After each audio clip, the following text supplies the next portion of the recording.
y'all, what's up? Happy New Year. It's 2021. This is the first episode of the new year. I am pumped for all of the great stuff that I have coming your way this year. This week's episode is with Jess Frank, who is the program director of the Yoga Behind Bars program, which is a nonprofit organization. And their mission is to provide trauma-informed yoga and meditation services for people who have been incarcerated in order to promote rehabilitation, personal transformation, and a more just society for all. So this has been a really interesting episode to record. I learned a lot about yoga behind bars, the transformative powers that trauma-informed yoga can have. And I'm recording this intro actually after the episode was already recorded. So I recorded with Jess in December of 2020, and this is the first episode to launch for 2021. So I hope that you enjoy it. I hope that it provides a lot of education out there.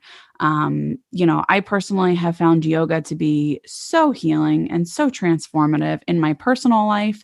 And knowing that there is a program out there like this that is working to help transform the lives of people who are incarcerated is really heartwarming and a great way to kick off 2021. So enjoy. Would you be able to just talk a little bit about the concept and the creation of Yoga Behind Bars? Sure. So Yoga Behind Bars started a little before 2008. We became a nonprofit in 2008 officially, but a few years before that, it was started by one woman named Shana Traceman, who kind of fell into it a little bit. She was a yoga teacher and she met someone who had been incarcerated, and they talked about how much yoga helped them post-incarceration, and that they encouraged her to teach in a jail setting. And so she ended up contacting the King County Jail here in Seattle. And next thing, there was one yoga class that she was teaching. And then it kind of just slowly grew from there and expanded to other facilities, more people coming on board to teach. And really since then has just continued to grow, although has stabilized in terms of the reach of the program in the last few years as we've really tried to deepen the work now that we are really operating across all of Washington state.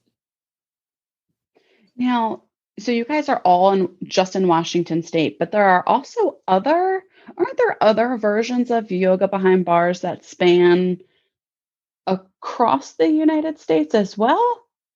There are similar organizations, and Okay. we're connected to quite a few of them. Actually, we have kind of like an informal email chain, and we've had a few conferences where different folks have come together across the country. So I think I'm aware of most of the like established ones, and they are all over the country. And there are a few that span multiple states, but I think most of them tend to recognize that this work is really different state by state because the majority of incarceration happens on the county and state level, and it's just such a disparate system from state to state. So it's kind of hard to really extend our work outside of our geographic area and do it well. That's a good point. That's something I didn't even think about, but that's a very good point. So, wow, you guys are coming up on, or it's been 12 years since you've been officially a nonprofit. Mm-hmm. And how long have you been with the nonprofit organization? I came on as the program director 5.5 years ago, and I was a volunteer for a few years before that. I actually did our training. That was kind of my entry point, which is required for anyone who volunteers with the organization inside of facilities. I did that training in 2013. So I've been pretty at least adjacent or directly involved to the organization for over half of its time in existence. And I've definitely gotten to witness it grow in like some pretty exciting ways. The YBB that I knew when I first got started and the YBB that exists today, there's been some really big and I think necessary changes that have come along that growth that I can definitely get into if we get there. Yes. Can you please talk about that? Because the work that you're doing is it's crucial and unfortunately, I think controversial in some ways. Mhm. So yeah, could you talk a little bit more about that and what you stand for with social justice and everything like that? Yeah. So, as with, I think, a lot of nonprofits, they're not always started by people who have a direct experience with the issue at hand. I think that's pretty common. And that's definitely YBB's experience with our founding.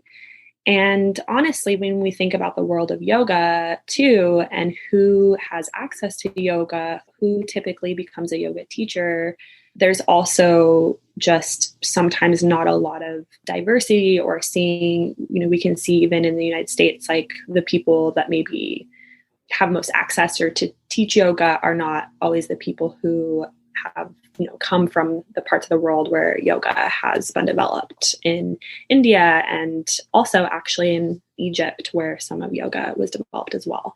And so across the spectrum of yoga nonprofit work, we've really in the beginning started as an organization, I think, with a lot of like very well-intentioned people doing impactful work, but over time it's become just increasingly essential to the organization, and I think reflected in the greater community of doing social justice work, that we have really have representation in our teachers and our leaders in the organization of people who've been impacted by the criminal legal system, people who've been impacted by trauma and systemic oppression.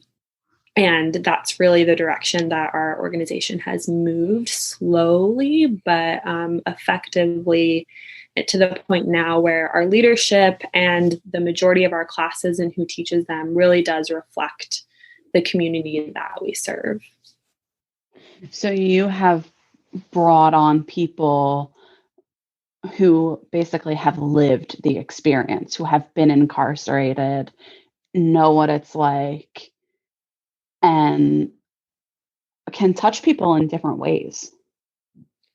Exactly. And can also just understand aspects of the work and how to do it well from their own experience. And I think that the organization has, in some ways, just become more effective at maybe not always the numbers, but at the impact and the ability to really see that we're shifting not just things on an individual level, but shifting some of the policies in the state that specifically impact people in the incarceration system, and trying to shift some of the just community culture understanding, especially within the yoga community, especially within people who want to offer trauma-informed services, to just really expand people's awareness of this criminal legal system, which I keep calling that because it's not really a criminal justice system.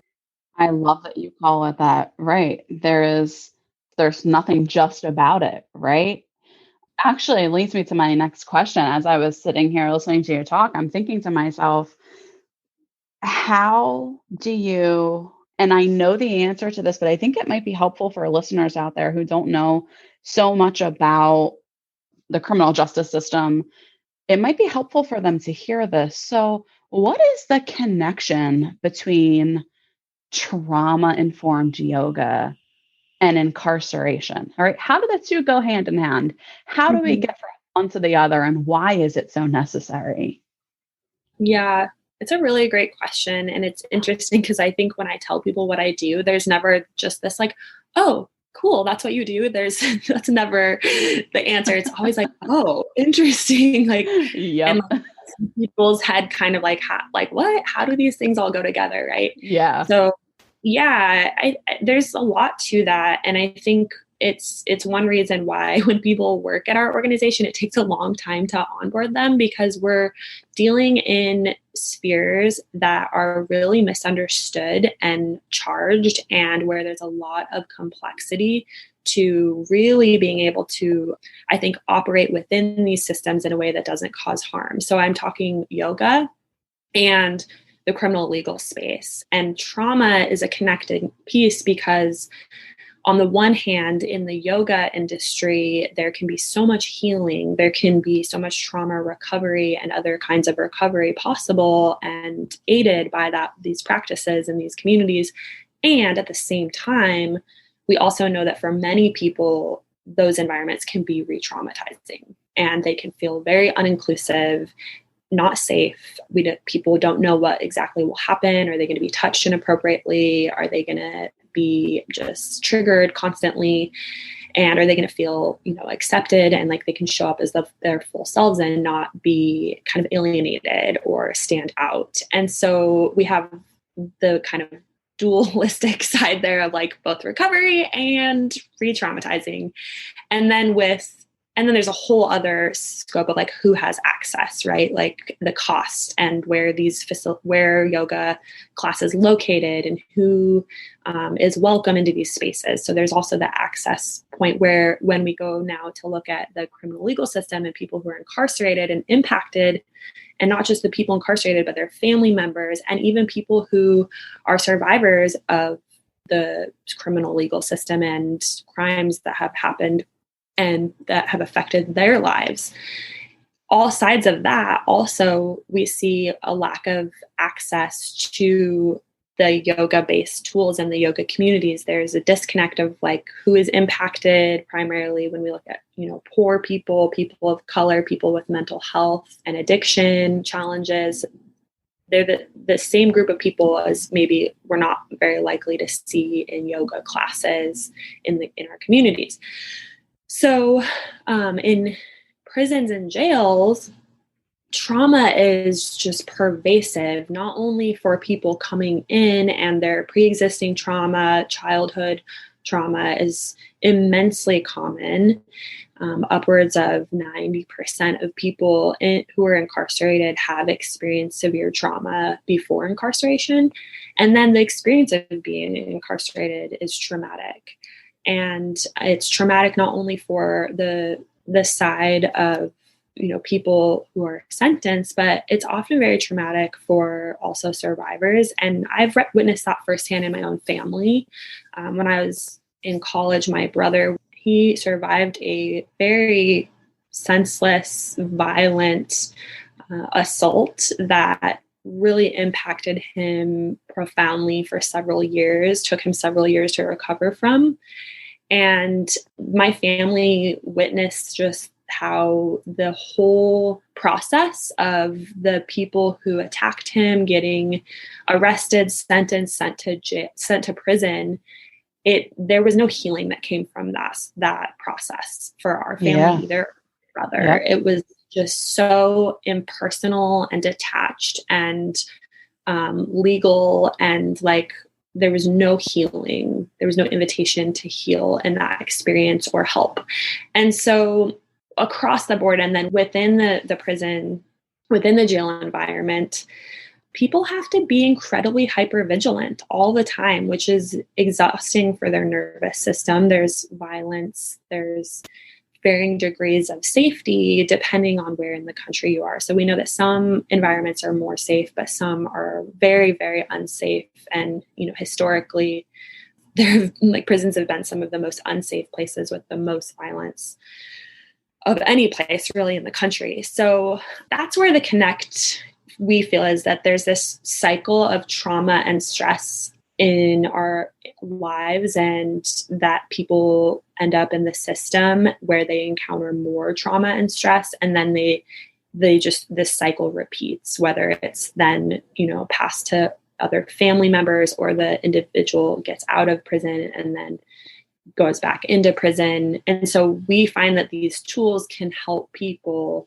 really kind of reclaim themselves and heal that dysregulation within their nervous systems, to kind of reclaim themselves and heal themselves, hopefully to stay out of prison and to keep, their families from also being impacted by that system. But we don't go that far because we're a little organization and we're not trying to say we're solving this problem. We're just doing what we can to help. You're doing what you can Yes. And when you solving a problem is often not done on a global level anyway, right? It's bit by bit, person by person. You change one person, you change the world.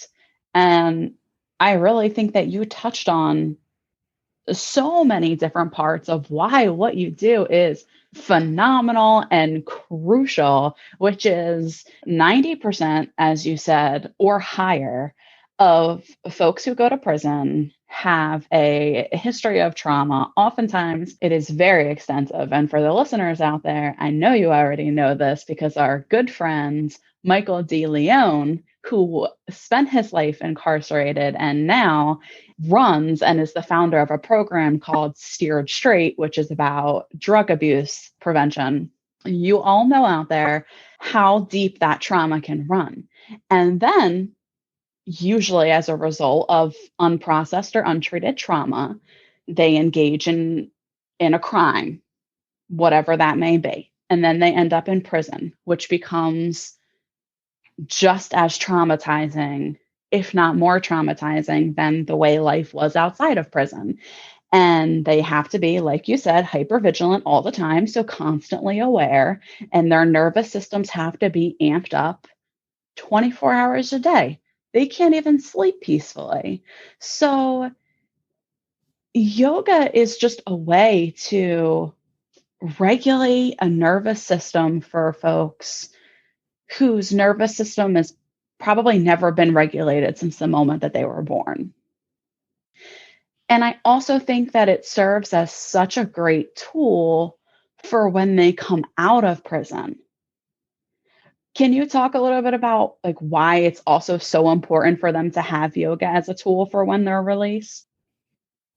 Yeah, and I'm sensitive again to speaking for other people's experience, but I will say that what I have heard from many of our students and from my colleagues who have been in prison is that the immense stress and overwhelm of re-entering, where, not only have people finished their sentence, but and finish prison, but then there's like this whole second prison to re-entering where housing and jobs and access to services, all of this can become just very stressful, very difficult. A lot of the people that I talk to that have been our students who've gotten out of prison, are working 2 or 3 jobs on top of still supporting other people who are in prison, and trying to reconnect with family, don't have a car, don't have a license, all this stuff. So the stress and the overwhelm is pretty much unavoidable. But if people have a tool inside themselves, and one of our teachers named Nova talks a lot about this. She talks about how having a tool that couldn't be taken away from her inside of her to be able to just breathe and regulate herself with this kind of unavoidable stress is the difference from kind of like slipping into another decision, right? Or another moment that can land one back in the same situation that they just came from. Yeah. And unfortunately, we can't solve all of that. And it's something that we all have to be thinking about, of reducing discrimination for people who've already served time and making it more possible for them to integrate. And YBB is trying to think about that too. And we're really excited for some upcoming partnerships that we're building to actually help people with reentry, not by ourselves, but in conjunction with other service providers, because we just see how essential it is that people have more support than just having the yoga tools when they get out, though those are very important. Yes. Yes. While they may be important, they're certainly not the be all end all for the tools and the support that's needed for reentry.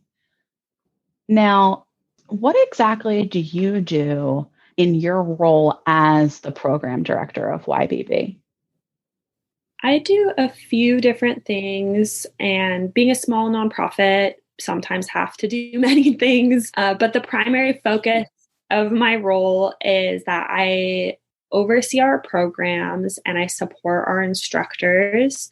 So this both includes our volunteer instructors and our instructors who are themselves incarcerated. And I didn't mention that earlier, but that's a big part of how our organization has changed.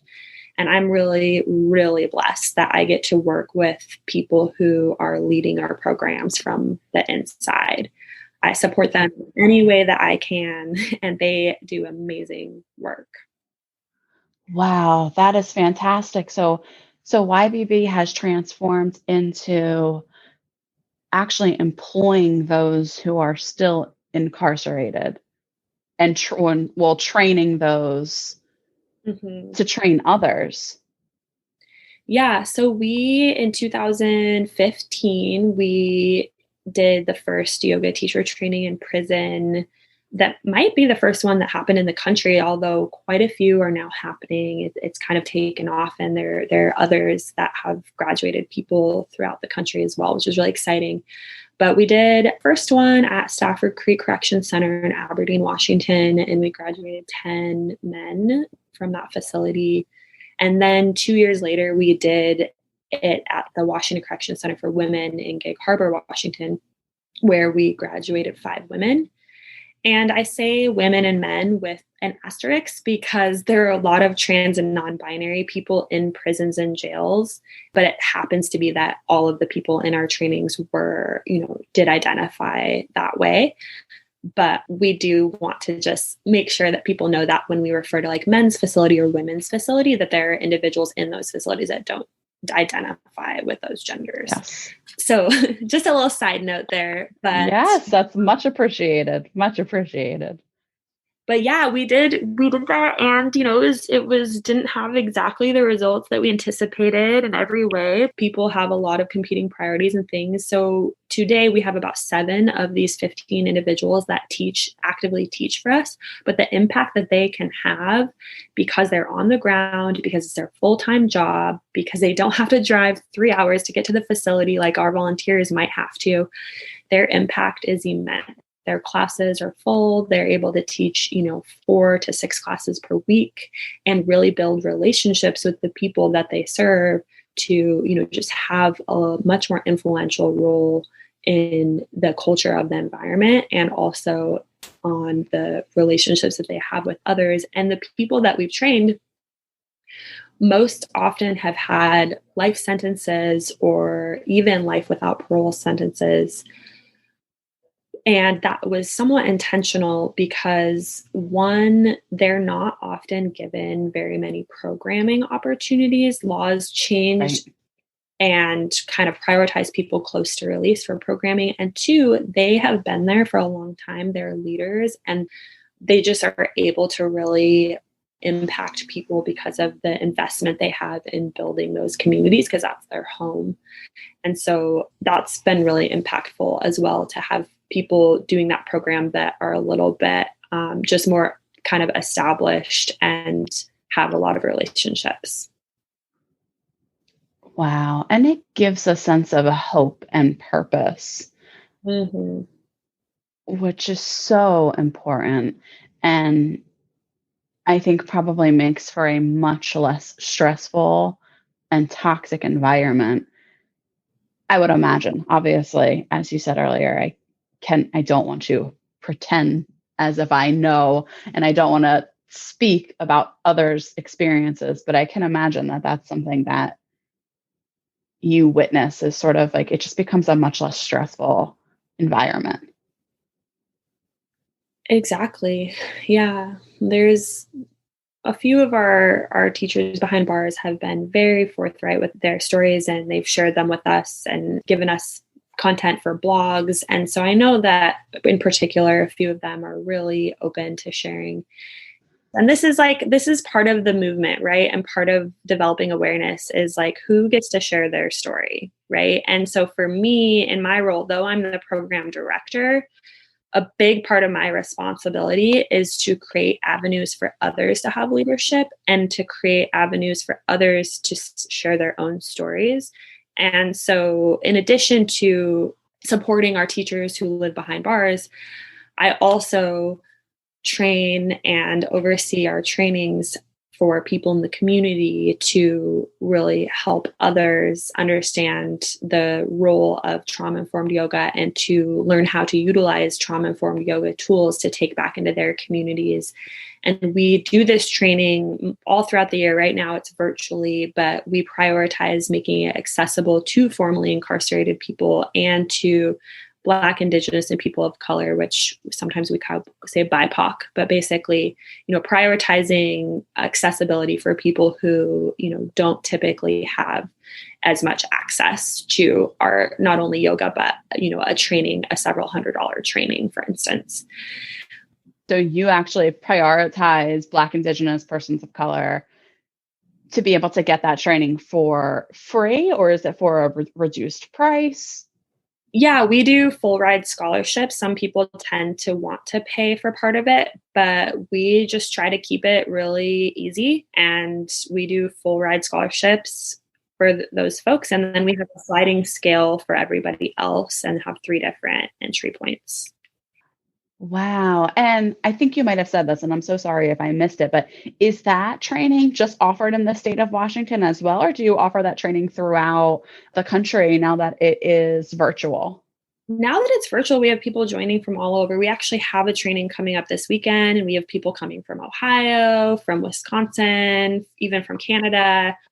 So yeah, it's really open to anybody that can make the time zone work.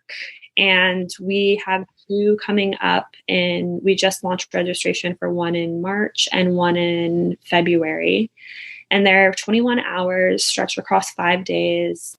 Right now it's all virtual, but when we are back to, being able to gather in person in groups, we will come back to doing it in person, which we travel and sometimes done it in Chicago. We've done it in Maine, in Denver, in Minneapolis, and all over Washington. And so, yeah, we'll see when that happens. But for now, the virtual training is actually going really well. We have an amazing team of facilitators that I'm so blessed to work with, like a very intersectional team of people with different identities and different things to offer and different lived experiences. And we all, because it's virtual, we actually are all facilitating it right now. Whereas when we're in person, it's usually like 2 or max 3 of us. So I think the training experience online is actually really special. We're keeping it smaller, so it's a little bit more intimate, and max about 22 people participating. And so it's actually been surprising how Zoom has really facilitated an experience that has some perks in addition to like being we've been able to transfer all of our content online pretty well. That's fantastic, right? It's amazing. As horrible as this pandemic has been, there have been some good things that have come out of it. So the training is 21 hours stretched across 5 days. And what does that training look like? I've always wondered. Yeah, so we kind of have 3 objectives for this training.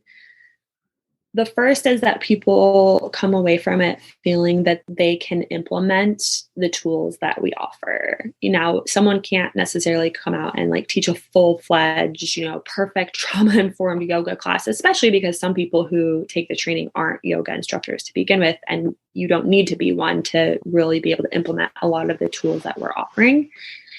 But second, to that is that we feel it's crucial that people have awareness of their identity and how their various identities are going to be at play if they're especially offering yoga in kind of a low access space, prisons, jails, shelters with trauma survivors, that we're very aware of what we're walking into those situations with, the assumptions we might be carrying, the assumptions that people might have about us, and how all of this kind of unconscious stuff is at play. And we have to shine a light on it and understand kind of our positionality. And so we spend some part of the training also looking at the criminal legal space and the impacts that has on communities, and just understanding it really from kind of the social justice angle. And then the last part is really understanding the context of prison specifically. What is it like to teach in a prison? Who comes to our classes? What are some of the ways that we need to operate with boundaries and consent specific to that environment? And how does that maybe translate over to really all settings, because consent, boundaries, and understanding the context is important in any situation where we're offering these kinds of tools. And then lastly, community. It's another objective is that we're building community and that people can come to this training and really feel a sense of like, we're in this together and meet other folks who are interested in doing this work. And so that's another priority, is really giving people time to meet one another. So you're also doing this work, which we've touched on sort of, but haven't actually said directly, which is you're breaking down stigma as well. And that is another reason why this is so important, because you are, and you said this earlier, but I almost get the sense from you that you feel like you're kind of laying down the groundwork to let other folks who have been oppressed in some way, shape, or form really step into themselves. And I think that that's very, very hard for those who have been oppressed. It's not hard, it's impossible if they do not have people like you laying down the groundwork for them to allow them to step into themselves. Because in a way, what you're doing is you're helping to fight systemic oppression and stigma with what you're doing with Yoga Behind Bars. Yeah, I think we're trying. It's an immense issue. And, we're trying our best to really be humble, to ask questions, to examine ourselves and the impact that we have as an organization, as individuals in the organization. And it's part of the work. It's part of the work to be in that inquiry and to be really trying to just increasingly recognize, like, where might harm be happening that I'm not aware of? Where can I step back and really listen and be led? And where does my positionality actually mean I need to step forward and like do some of the work or speak up because others can't? So for instance, with our teachers behind bars, they can't advocate for themselves in a way that will really land well for the people who, have custody of them. And on the other hand, I can advocate for them to make sure they get paid, to make sure that they get the support they need to lead their programs. That's something that I can do, and that I might be listened or, more credible or have people's ear. So you may have heard the term gatekeeping, but I think YBB is trying to be a responsible gatekeeper and to really be an organization that, can like be in that discernment that's required. It's not just like, it's not a binary. It's really being in the discernment of listening and being responsive to the changing needs that are happening all the time. That's amazing. And just to clarify to the listeners out there, so Yoga Behind Bars is a nonprofit. Mm-hmm. So they thrive off of donations and grant money and funders. So if you're listening today and you really love the concept of Yoga Behind Bars and the work that they do, and you'd like to support them, would you be able to talk a little bit, Jess, about where people can find you, where people might be able to donate or get involved or check out the trainings that are offered? Yeah. So our website is www.yogabehindbars.org, and definitely check out the website. We have all of our information about our trainings and registration and scholarships there. And then we have social media channels. Instagram is just at Yoga Behind Bars. Facebook, we aren't huge social media users, but we do put information there about our trainings and events, and it's a good place to just kind of stay in the know of what's happening at the organization. And then in addition, we do absolutely rely upon individual support for our work. We are primarily funded by individual donors, and we don't get paid by the facilities, with the exception of one out of the 15 that we teach in. We don't get paid for the programs that we run in facilities. So we are really run off of individuals, and you can donate and support us at yogabehindbars.org. We also have a Luminary program that's our monthly donors. And monthly donating for any work is really, really impactful, because you can just kind of think of it like a paycheck for yourself. Like it helps with planning to have consistent income over time. So even $5 a month, $10 a month, monthly is really impactful for long-term sustainability for the organization. Yes, it's so helpful, and it's so needed, because this is behind bars is you're making a difference day by day, but it's a long-term goal, right? You're fighting battles that result in trying to win a war, essentially. And sorry for the barking in the background if you guys can hear it. It's one of my wild dogs. But so yes, to the listeners out there, I am actually looking at the website right now. I've looked at it before, but your website is very, very cool. And I particularly appreciate the history and how it's broken down into the timeline. But I am going to link the website in the show notes and also in the Light After Trauma private Facebook group for everybody to check out. When you go on the website, it is in the top right-hand corner. It says donate. There is a little white box around the word. So you can click right on that and you can donate. Anything that you can would be great for them. You are all doing phenomenal work. So thank you so, so much for sharing. I really appreciate it. Thank you. Thanks for listening, everyone. For more information about today's episode and to sign up for the Light After Trauma newsletter, head over to my website at alyssascolari.com. The really great thing about being a part of this newsletter is that not only do you get weekly updates on new podcast episodes and blog posts, but you also get access to the private Facebook community, as well as access to all sorts of insider tips, resources, and infographics that supplement what we talk about on the show. You also can connect with me and other trauma warriors. I'm super active on the Facebook community, and I look forward to talking with you.